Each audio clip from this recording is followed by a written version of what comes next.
What's up everybody, and welcome back to your guide to collecting all 100 heroes in 100 Heroes. We've got a lot to cover in episode 5, and the first one is going to just be a throwaway. Don't worry about it. So we're starting out with a very quick mention.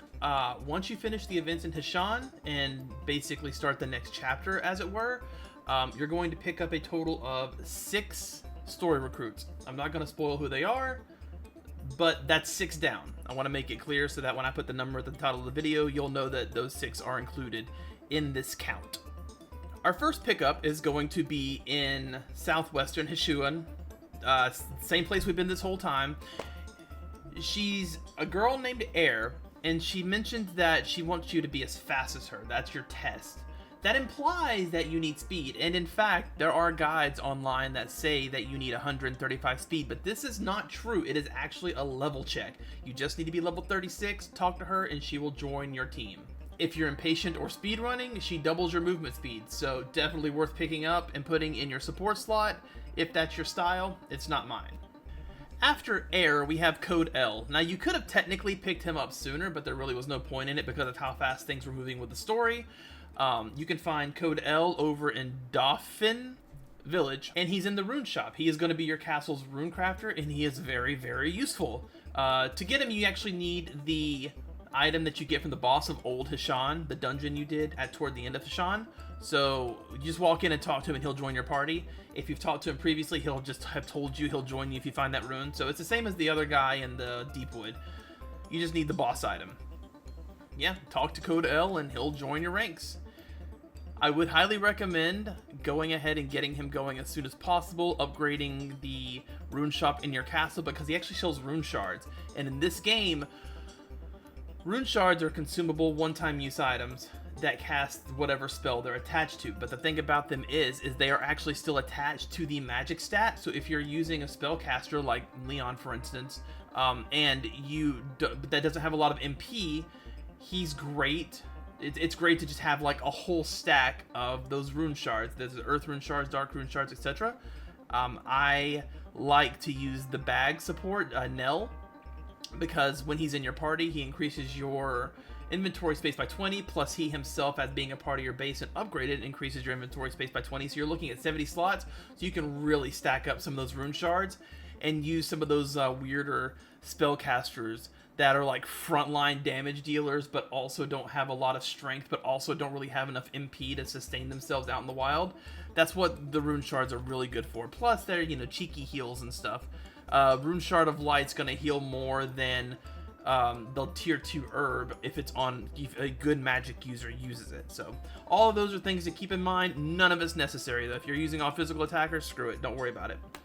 Our next pickup is actually back in the Dappled Woods. If you remember where we farmed the shiny stone for the bird, and forgive me, there's a lot of characters and I don't remember all their names off the top of my head. I guess I could look in my little notebook here. Squash. So if you remember the place where we got the item drop for Squash from the Red Wyverns in Dappled Woods, you're going to go back that way, all the way to the back of the woods, and you are going to find Fume. Now, in order to recruit him, you actually need to have the mission thing built in your base, which you'll find, right behind where you upgrade your base at. Once you have that established, Fume will join your party for free. He'll just say, hey, I heard you've got what's his name there, and he's got a thing set up, and you'll be like, sure do, and he'll be like, I'm in.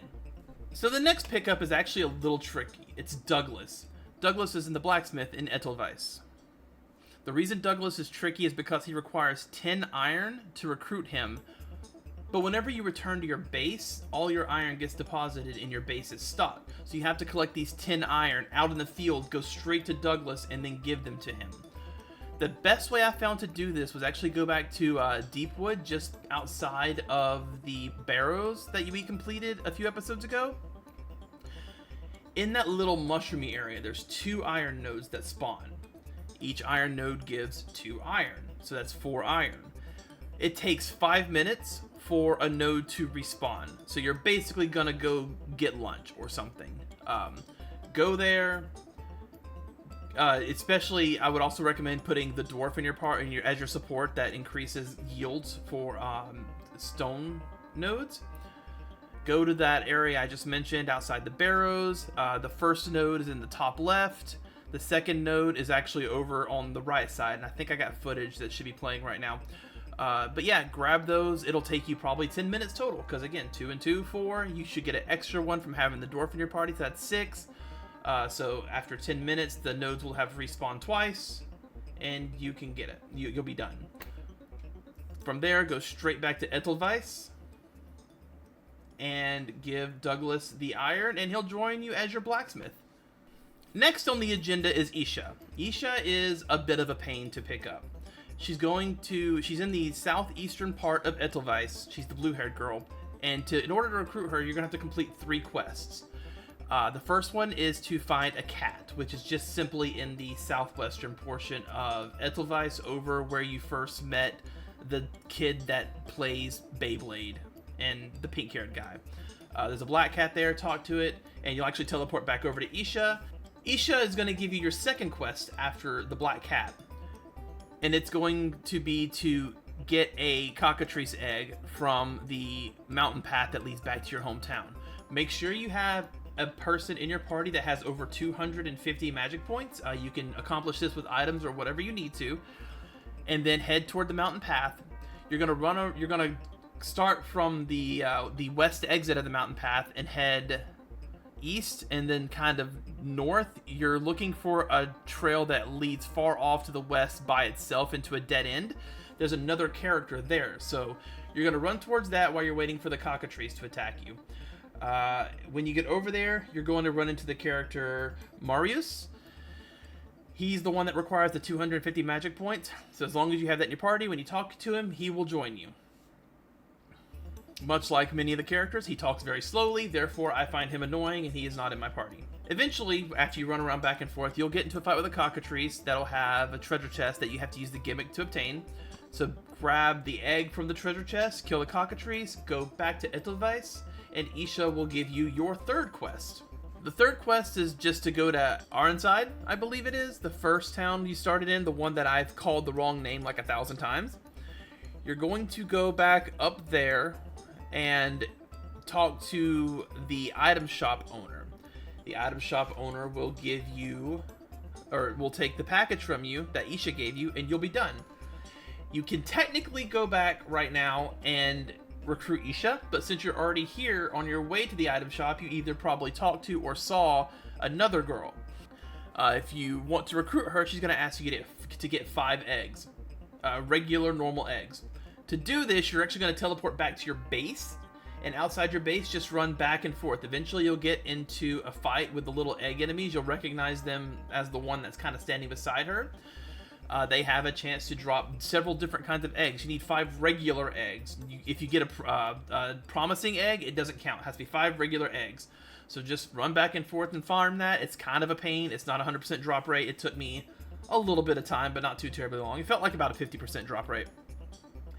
Once you get your 5 eggs, zip back over to Aire and talk to Paqui again. She'll join your party, and then by extension, another character will run on screen named Mandie, and he will also join your party. With those 2 in hand, go back to Edelweiss, talk to Isha again with the third quest done, and she will join your party as well.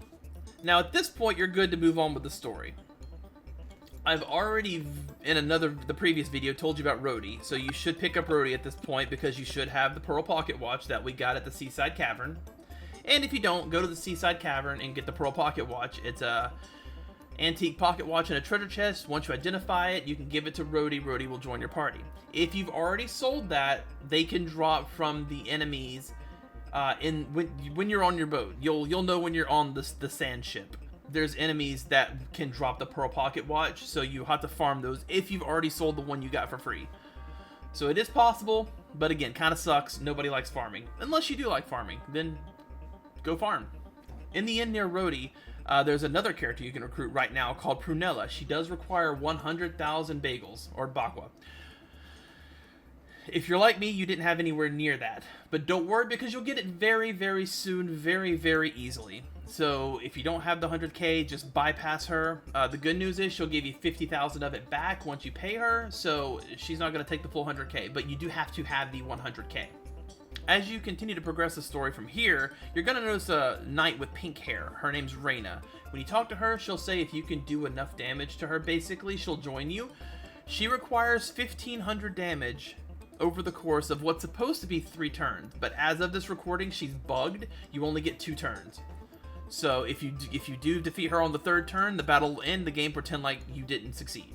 So you have to beat her currently within 2 turns. Once a patch hits, it'll likely be 3 turns again. You can see the setup that I use to do this here, as well as the party. Effectively, the strategy is to break her guard, like get rid of her shield if you can. And so turn 1, basically you're going to have everyone just passively do nothing or buff themselves. So in Yusuke's case, he's going to charge up. Anybody that goes before your sleeper, which you will need a sleeper, somebody to put the bad guy to sleep, you can go ahead and have anybody attack that will go before the sleeper. Once the sleeper goes, you're going to want to not attack after that because there's a chance to wake her up. If she wakes up, you basically have no chance. You can also likely do this much earlier than I did. The reason my characters were so high level is because I kept trying different combinations of teams, so everybody else kind of got leveled up a little bit while I brought the other characters for the different combinations up to speed. You also want the blacksmith as a support. It's not necessary. I did it without him proccing, but if he procs, it just becomes that much easier because your entire team gets magic and attack boost. The spooky ghost girl that we picked up in the last episode, Milana, also has a dark rune. The level 2 version, that's the level 2 spell from the dark rune, will actually cause kind of like a burn effect on the enemy that I believe does 10% of her total health as damage at the end of the turn. If you manage to get that on both turn 1 and turn 2, that's effectively 600 damage right there. So you only have to make up 900. So your basic strategy, if you want to do this early, is make sure you have Milana leveled up. Use the dark spell on the boss, on Reyna, twice. Once on turn 1, once on turn 2, and get Reyna to sleep. The reason you want to put Reyna to sleep is because she also defends every turn. If she's defending, you're probably not going to get the damage through. But if you put her to sleep on turn 1, then on turn 2, she's not defending and you can get full damage in. So as you can see, my strategy was turn 1, I had Noah use Sleep Slash, and then I had Milana use her level 2 dark spell to cause the burn effect. And then since Mio and Hakugan both were gonna go before Noah, they wouldn't wake the boss up. They wouldn't wake Reyna up. So I had them use their combo attack since they both started the battle with 1 SP. And as you can see from the footage here, from here on out, it was an easy win. This particular battle, the blacksmith did not proc, so this was straight up just my normal party. Again, it's a lot easier, and you can do it a lot earlier if the blacksmith procs as your support. Anyways, deal 1,500 damage within 2 turns, or if you're watching this after the patch, 3 turns, and you will get Reyna. And she's awesome, and probably one of my favorite character designs in the game so far, and she's currently sitting in my front line. Jorhan is back in Hishan near the antique shop. He needs a very specific item. It's like a yellow compass or something, I forget. These are dropped by enemies outside the first desert town. They'll drop a question mark antique. Yellow rose sensor. It was a yellow rose sensor. So once you find the yellow rose sensor as an antique drop, I got it in one fight out there, but apparently it can take 4, 5, 6 fights or whatever. Again, it's a random drop. Having the lucky charm equipped on somebody will increase the probability of it dropping. So yeah, throw that on, run back and forth. You'll get just get a few antiques to be safe, so you're not wasting your time running around, teleporting back over there and not even being the right item. So run back and forth, get a few of the antiques, go identify them. Hopefully one of them will be the yellow rose sensor. Then you can give that to Jorhan, and Jorhan will join your party. And that's it for this episode. This was actually part of a much larger gathering situation.